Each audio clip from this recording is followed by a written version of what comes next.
Havia um homem que tinha 2 filhos. O filho mais novo pediu a seu pai a sua parte da herança, que foi concedida a ele. Ele então partiu para uma terra distante e lá gastou toda a sua herança em uma vida de extravagância e pecado. No entanto, uma grande fome surgiu naquela terra distante, e o filho mais novo começou a passar necessidades. Ele finalmente se deu conta de que havia cometido um erro e decidiu voltar para a casa de seu pai. Ele planejou dizer a seu pai que havia pecado contra o céu e contra ele, e que não era digno de ser chamado de filho, pedindo para ser tratado como um de seus empregados. Quando o filho pródigo estava ainda distante, seu pai o viu e, cheio de compaixão, correu ao seu encontro, abraçou-o e o beijou.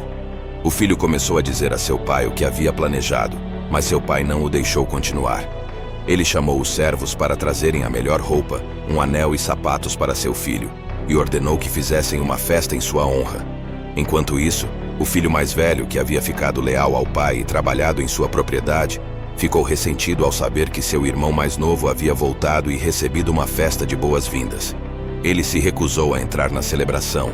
Seu pai saiu e tentou consolá-lo, explicando que era apropriado celebrar a volta do filho pródigo, pois ele estava perdido e agora havia sido encontrado. A parábola do filho pródigo ensina sobre o amor incondicional de Deus, seu desejo de perdoar e receber aqueles que se arrependem, e a necessidade de superar o orgulho e a inveja. É uma história de redenção e misericórdia que destaca a graça divina.